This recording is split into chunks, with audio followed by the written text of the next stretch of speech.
오늘 그걸 생각하면서 교회 표, 올해 2024년 교회 표가 주님의 풍성함을 입는 교회로 삼았던 이유가 무엇인가를 고민하게 되었습니다. 지난 12월 초쯤인가요?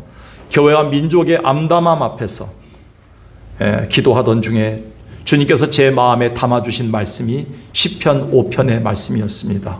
시편 5편의 말씀 중에 1, 2절에 보면 다윗은 절망 가운데, 아들의 배신 가운데, 말할 수 없는 고통 가운데 부르짖습니다. 하나님, 제 말에 귀를 기울여 주시고 나의 심정을 헤아려 주옵소서. 2절에 보니까 내가 부르짖는 소리를 들어 주옵소서. 얼마나 괴로웠겠습니까, 다윗이. 그런데 7절에 가서 보니까 그가 하나님 앞에 담대히 나갑니다. 성전을 향해 찬송 부르며 나갑니다. 그 이유는 하나밖에 없습니다. 하나님의 약속은 아직도 풍성하게 있기 때문에 하나님의 풍성한 사랑을 힘입어서 주의 집에 들어가서 기도할 수 있고 말씀을 들을 수 있는 용기가 생겼다고 이렇게 고백합니다. 저는 이 말씀을 보면서 저희 교회가 우연한 일이 아니다. 2024년에는 빈약하고 공허해지고 많이 빠져나갔던 우리들의 삶, 우리의 모든 것들이 멈춰버렸던 코로나 이후에 만 4년 만에 저희 교회뿐만 아니라 여러분의 가정과 사업장에 주님의 풍성함을 입었으면 좋겠다. 이런 마음으로 표를 삼게 되었습니다. 20세기 기독교 최고의 변증가가 C.S. 루이스입니다. 일찍이 이 사람은 이렇게 경고했습니다. 하늘을 겨냥하고 살라. 그러면 땅은 덤으로 주실 것이다. 그런데 너희가 땅을 겨냥하고 살면 우리는 땅도 하늘도 다 잃게 될 것이다. 얼마나 맞는 말이자 경고가 되겠습니까? 그런데 요즘 너무 안타까운 것은 여전히 현대인들은 그 풍성함의 근원을 외부적인 것에 기대고 있다는 겁니다. 환경이 달라지거나 배경이 좋아지거나 사람에게서 찾고 있다는 것입니다. 그러나 성경은 아주 분명합니다. 그 풍성함의 근원은 하늘의 하나님이라고 얘기합니다. 야고보 1장 17절에서 이렇게 얘기합니다. 온갖 좋은 은사와 온전한 선물이 다 위로부터 빛들의 아버지께로부터 내려온다. 이 부분을 사람들은 주석을 하면서 왜 빛들의 아버지라 비유했을까? 여러분, 아침에 일어나면 빛이 비칩니다. 환하게 쏟아져 내립니다. 햇빛이 쏟아져 내린다. 이 말이 많습니다. 주님께서 위에서 주시는 것들은 쏟아져 내리는 것들이다. 빛들의 아버지께서 주실 것은 위에 있는 것이다. 땅을 바라보지 말고 위를 바라봐야 된다. 가장 좋은 것들, 우리 가정에 필요한 것들, 내게 가장 결정적인 것, 생명이 된 것은 위로부터 온 것이다. 이렇게 야고보는 우리 가운데 선포하고 있죠. 사도 요한 역시 그는 반모섬에서 교회의 미래와 민족의 미래가 어떻게 될지 모르는 절망 가운데 그는 하나님의 계시를 받았는데, 특별히 빌라델피아 교회 그 어려운 여건과 재정과 형편 속에서도 그들이 끝까지 복음을 지키고 순교하면서 끝까지 믿음을 지켜나갔던 저 소규모인 빌라델피아 교회를 향해서 이렇게 하나님의 말씀을 전합니다. 다윗의 열쇠를 가지시니 열면 닫을 사람이 없고 닫으면 열 사람이 없는 그가 말씀하셨다. 그것이 뭐냐입니까? 내가 너희에게 열린 문을 두었다. 능히 닫을 사람이 없다. 그러니까 우리의 모든 가정과 교회와 민족의 문은, 열어줄 수 있는 분은 위로 계신 하나님의 은혜밖에 없다는 겁니다. 이건 분명히 사도 요한이 이 절망 중에 소망을 보며 선포했던 것이 바로 그 말씀 아닐까요? 그러면서 오늘 우리가 읽었던 본문은 이런 불변의 진리를 주님이 친히 공생애를 시작하기 전에 요단강에서 세례 요한에게 세례를 받으실 때 보여줬던 장면입니다. 사실 하나님의 아들이신 예수 그리스도는 우리처럼 세례 받으실 이유가 하나도 없으신 분입니다. 그럼에도 굳이 왜 죄인된 인간들이 받아야 될 세례를 친히 받으셨는가? 물론 이것은 예수 그리스도가 하나님의 거룩한 뜻과 구속의 의를 이루기 위한 순종의 과정이었지만, 더 나아가 우리에게 적용하자면 친히 하나님이 우리에게 그 아들 예수 그리스도에게 세례를 받게 하시면서까지 보여주시고자 했던 영적 비밀이 있다는 것입니다. 곧 오늘 말씀 속에는 주님의 풍성함을 여는 영적인 비밀이 담겨져 있다는 것입니다. 그 첫 번째를 한번 읽어보겠습니다. 시작. 무엇보다도 우리의 풍성함은 하늘에서 옵니다. 본문에서 예수님은 우리에게 이 풍성함의 영적 비밀을 아주 분명하게 가르치는데, 즉 이날 예수님이 세례 받으실 때 그 요단강에서는 놀라운 기적 세 가지가 일어납니다. 그 첫 번째가 하늘이 열렸습니다. 그리고 열려진 하늘로부터 두 번째, 성령이 비둘기처럼 강림하셨습니다. 세 번째, 그와 동시에 열려진 하늘에서는 하나님의 기뻐하시는 음성이 들려왔습니다. 21절, 22절을 보겠습니다. 예수께서 세례를 받으시고 기도하실 때 하늘이 열리며 성령이 비둘기 같은 형체로 그의 위에 강림하시더니 하늘로부터 소리가 들렸는데 너는 내 기뻐하는 자고 너는 내 사랑하는 아들이다. 이런 음성이 들렸다는 것이죠. 우리는 여기서 가장 먼저 하늘이 열렸다는 것에 주목해야 됩니다. 연약한 우리는 이 땅에 사는 한 지속적으로 시험을 당하거나 죄악에 노출될 수밖에 없는 존재입니다. 그래서 연약한 우리에게 하늘이 닫힌 상태로는 그 어느 것도 이겨내거나 감당할 수가 없습니다. 하늘이 열려야 그 영광의 빛과 성령의 충만함을 입어 그 충만한 능력 안에서 우리가 승리할 수 있는 겁니다. 그래서 사도 바울도 이렇게 말했습니다. 로마서 8장 26절, 너희의 연약함은 내가 잘 알고 있다. 너의 연약함은 하나님이 성령을 통해 도우신다. 성령은 어디로부터 옵니까? 하늘로부터 옵니다. 이 성령이 너에게 와서 말할 수 없는 탄식으로 우리의 기도 제목까지도 기도할 수 있는 것까지 봅니다. 그러니까 우리가 기도가 되는 것, 기도할 수 있는 것, 기도의 능력이 있는 건 정말 하늘이 열릴 때만 가능합니다. 그래서 많은 사람들이 쉽게 얘기하기를 기도줄을 잡아야 된다 이런 얘기합니다. 하늘이 열려야 된다는 것이죠. 강제로 목사님이 기도하십시오, 새벽 기도하십시오, 철야 기도하십시오. 여러분 기도해야 됩니다. 아무리 강조해도 사람들은 잘 듣지 못합니다. 육신이 약하기 때문에. 근데 이 연약함을 도우시는 분은 딱 하늘이 열리면서 주시는 성령밖에 없다는 겁니다. 성령이 충만해야지만 이 일을 할 수 있다는 겁니다. 그리고 37절에 이렇게 얘기합니다. 이 모든 일에 우리를 사랑하시는 이로 말미암아 우리가 어떻게 이긴다고요? 넉넉히. 이 넉넉히란 말을 집어넣어 보니까요, 다른 말을 대입해봐도 아무리 이 말 외에는 대입할 말이 없습니다. 풍성하게 이기게 하신다. 어떤 상황 속에서도 풍성하게 우리를 누리게 하신다. 하늘이 열리면서 주신 성령이 우리 가운데 오셔서 우리의 기도 생활과 우리의 삶을 이겨내게 하시고 시험을 이겨내게 하시고 그 가운데 우리에게 풍성하게 이길 수 있는 능력을 주신다. 이렇게 약속하고 있다는 겁니다. 아니나 다를까 하늘을 열어 놀라운 성령의 능력을 덧입으신 예수 그리스도가 그 이후부터 보여주는 모습은 누가복음 4장에서 잘 기록하고 있습니다. 누가는 그 이후 4장에서 하늘을 열어 그 능력으로서 사는 주님의 풍성한 삶의 능력을 계속해서 기록하고 있습니다. 4장 몇 절만 보겠습니다. 4장 1절에 보니까 예수께서 성령의 충만함을 입어, 위로부터 온 성령의 충만함을 입어 요단강에 돌아와서 광야에서 40일 동안 성령에게 이끌려 시험 받으셨습니다. 예수님이 성령을 통해서 시험 받았기 때문에 승리했다는 것이죠. 그리고 14절에 보니까 예수께서 성령의 능력으로 갈릴리에 돌아가시니 그의 소문이 사방에 퍼졌습니다. 15절에 보니까요, 친히 그 여러 회당에서 가르치심에 무사람에게 칭송을 받으시더라. 이 가르치는 능력이 어디서 나왔겠습니까? 시험 후에 광야에서 돌아오고 40일 기도 후에 능력 있는 삶을 살고 39절에 보니까요, 예수께서 가까이 서서 열병을 꾸짖으신데 병이 떠나고 여자들이 일어났습니다. 그리고 수종을 들었습니다. 그의 삶이 회복되고 치유되고 능력의 삶이 어디서 나왔습니까? 하늘을 열었을 때 주어졌던 하나님의 역사들이 아니겠습니까?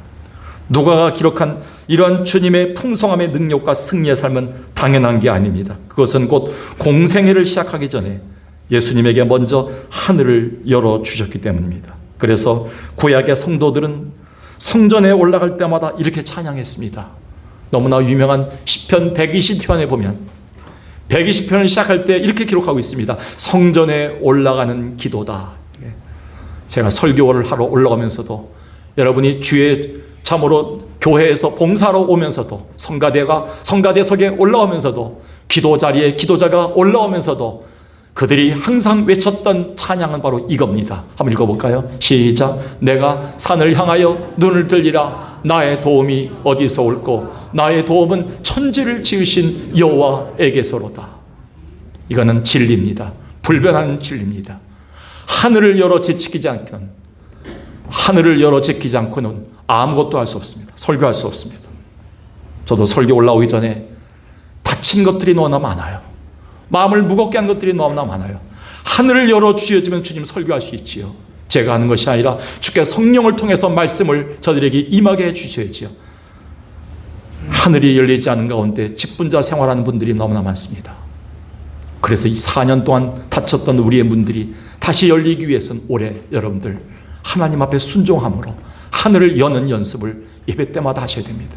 예배당에 올라와서 사람 만나기보다 먼저 하늘문이 열리도록 기도하세요. 하나님 오늘도 열어주세요.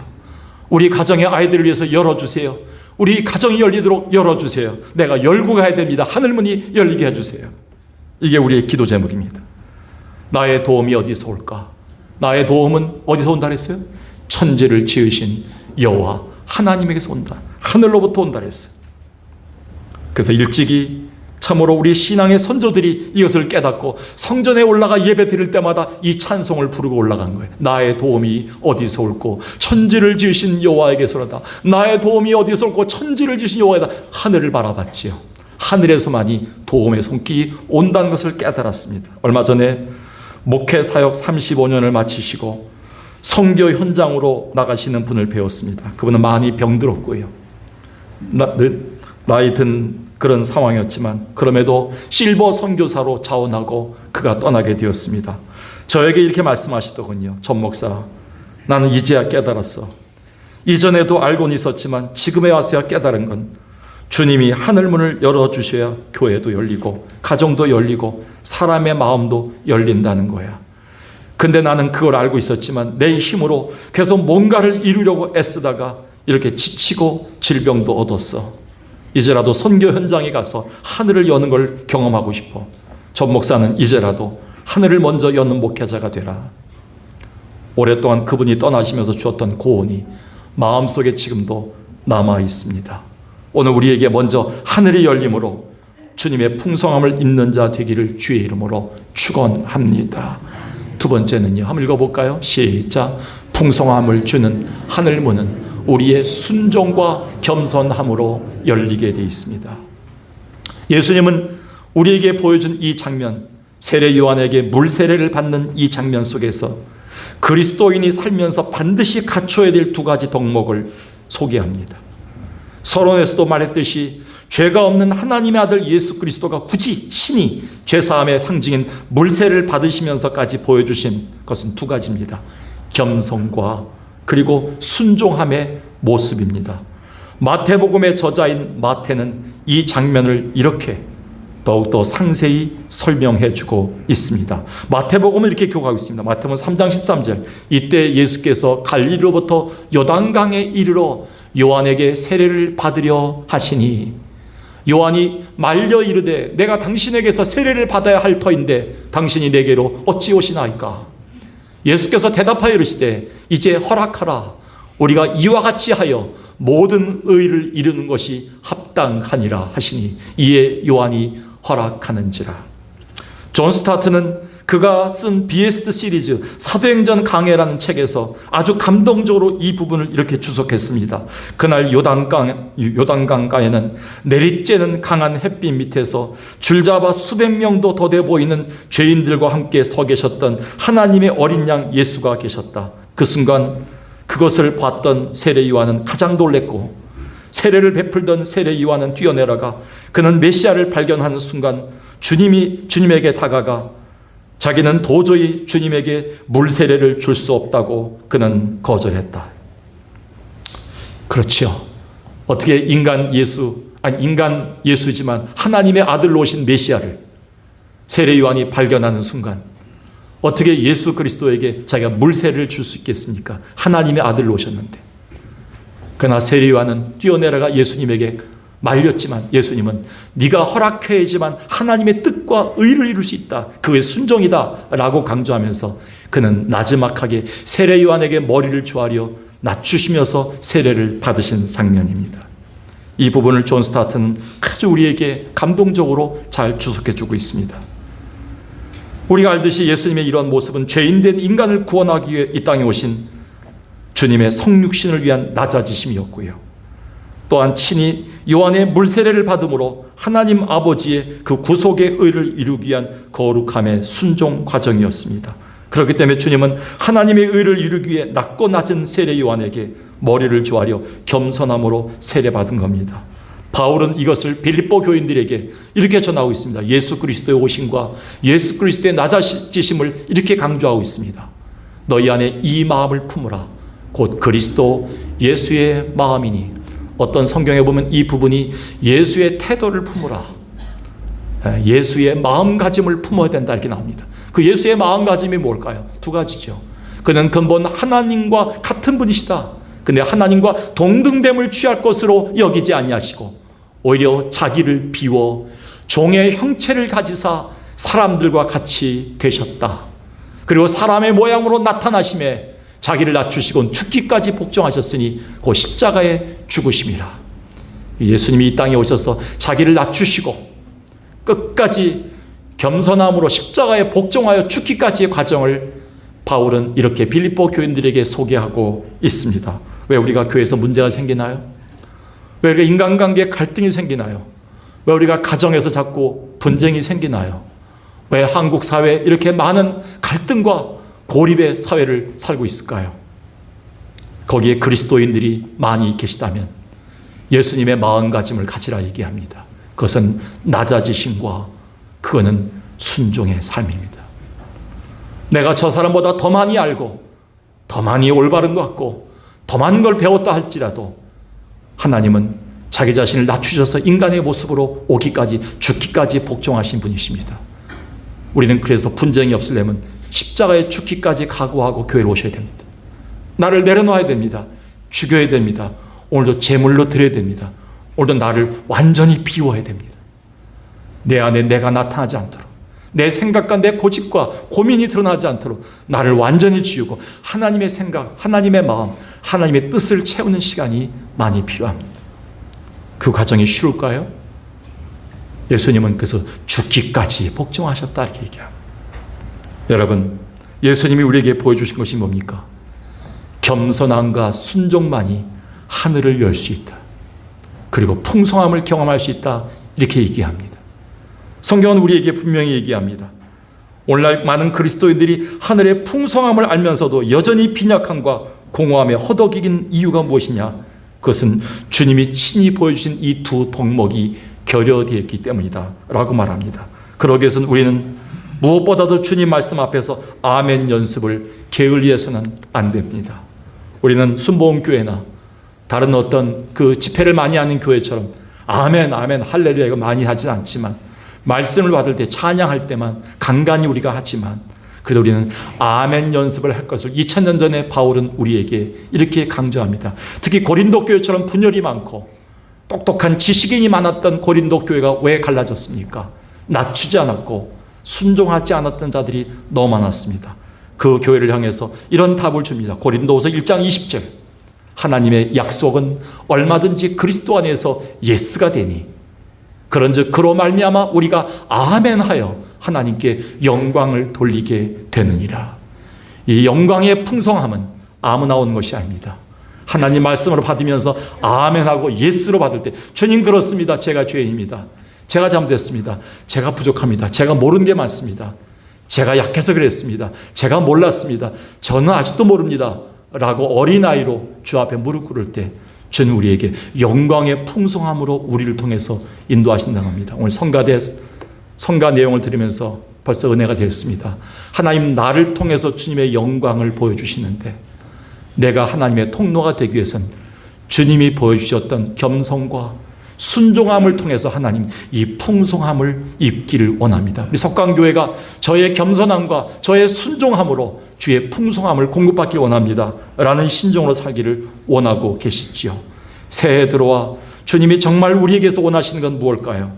그것은 우리를 통해서 주님의 풍성함을 이루기 위한 우리의 겸손함과 순종함의 덕목이 아닐까요?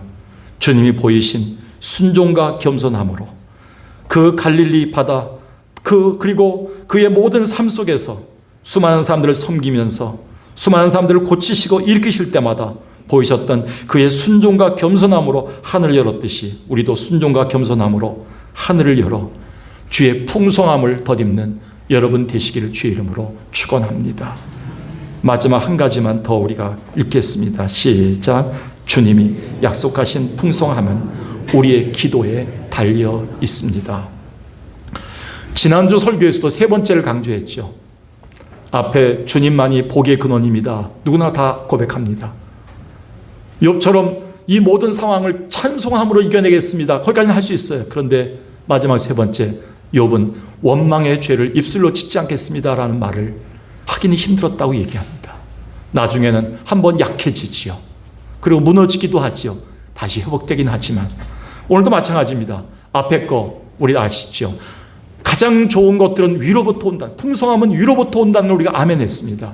그리고 주님처럼 순종과 겸손함으로 한번 풍성함을 열겠습니다라까지 아멘 했습니다. 마지막 세 번째는 참 힘들 때가 많아요.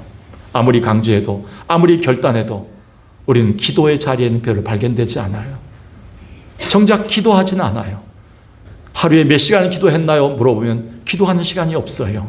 일주일에 얼마나 기도하나 물어봐도 자녀들의 생사화복과 교회의 생사화복과 우리의 직장의 생사화복과 내 인생의 생사화복을 주고 계신 하나님, 천국 열쇠를 주신 주님께서 우리에게 이 말씀을 주신데도 불구하고 우리는 쉽게 아멘할 수 없는 것이 바로 세 번째입니다. 그럼에도 불구하고 예수님이 우리에게 요단강에서 보이셨던 풍성함을 여는 열쇠 세 번째는 뭐냐면 주님의 약속하신 풍성함, 우리의 기도에 달려있음을 강조합니다.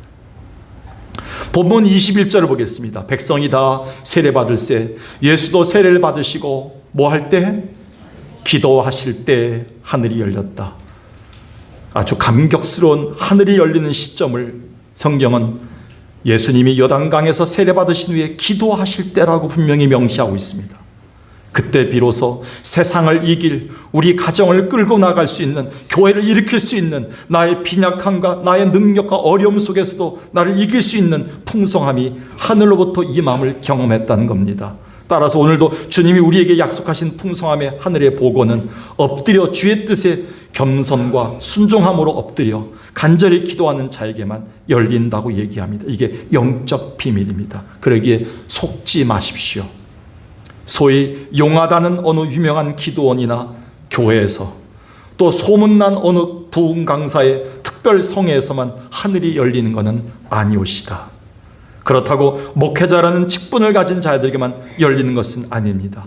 더구나 오랜 신앙 경력과 영험하다고 말하는 자에게만 열리는 것은 아닙니다. 그래서 야고보는 대단한 능력의 선지자였던 엘리야를 비교하면서 엘리야도 우리처럼 화내고 무너지고 약점이 많은 사람이었다.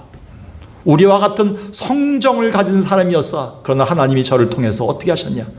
저가 간절히 뭐한즉? 기도한즉 3년 6개월 동안 비가 오지 아니하고 그가 간절히 또 기도하니 하늘이 비를 주고 땅이 열매를 맺게 했다. 우연한 일이 아니겠죠. 우리에게도 똑같이 적용된 하나님의 약속임을 강조한 것이 야고보서입니다. 따라서 우리는 주님이 가이사라 빌립보 지방을 지나가시다가 베드로의 신앙 고백을 받으신 후에 그 고백의 중심인 예수 그리스도라는 반석 위에 교회를 세우실 것을 약속하시면서 교회 공동체 모두에게 하나님이 주신 약속을 이렇게 주목하게 합니다. 마태복음 16장 18절입니다. 또 내가 내게 이르노니 너는 베드로라. 내가 이 반석 위에 내 교회를 세우겠다. 이 베드로 이름 위에 세우겠다는 게 아닙니다. 베드로를 성 베드로 이렇게 얘기하지 마십시오. 어떤 제자들도 성자가 들어갈 수 없습니다. 다 인간들입니다. 다 약한 사람들입니다. 여러분, 성자는 없습니다. 중요한 것은요, 베드로가 고백했으니까 베드로의 이름 위에, 베드로 위에 세우겠다는 아닙니다. 착각하지 마십시오. 베드로 성당 가야지만 은혜가 된다는 것도 아닙니다.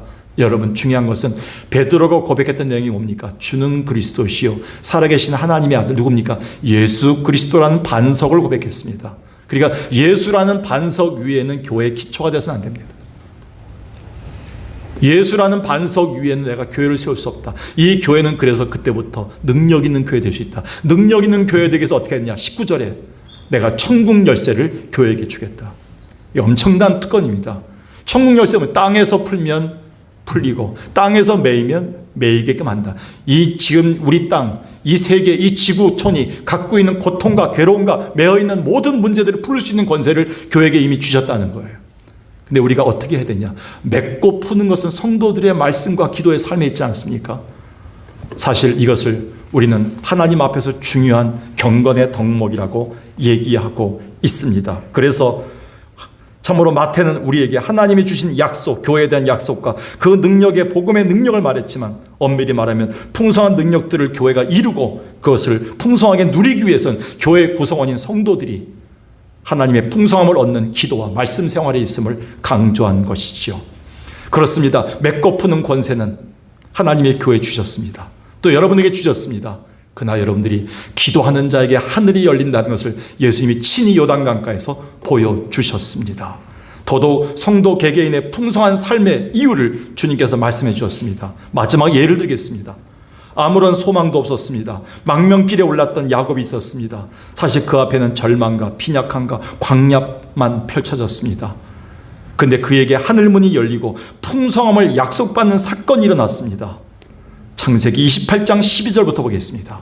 꿈에 본즉 사닥다리가 땅 위에 서 있는데 그 꼭대기가 하늘에 닿았고 또 본즉 하나님의 사자들이 그 위에서 오르락 내리락 한다. 13절 또 본즉 여호와께서 그 위에 서서 이르시되 나는 여호와니 너의 조부 아브라함의 하나님 이삭의 하나님이다. 내가 너에게 약속한 땅을 주겠다.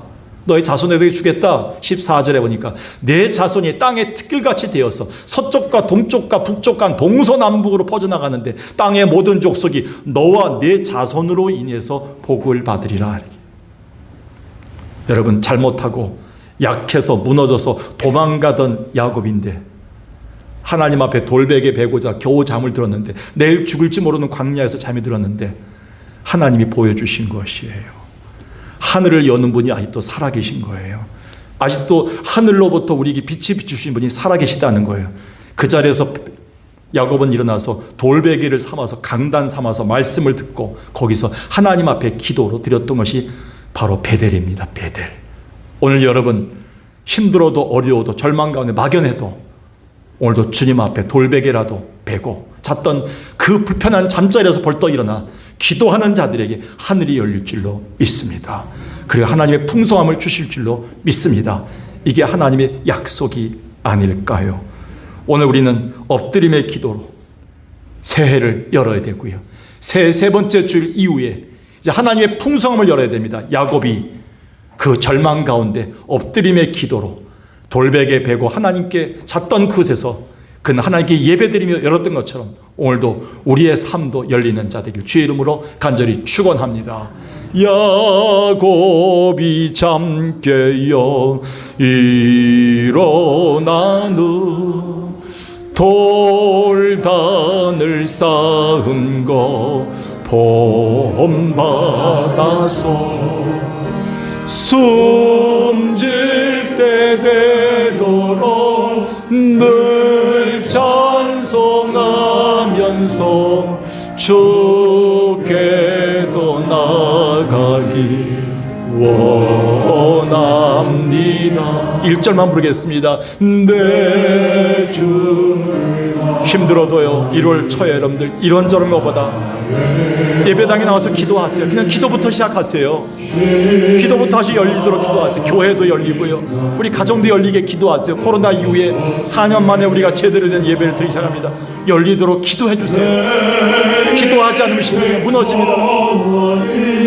늘 찬송하면서 주께도 나가기 원합니다. 살아계신 아버지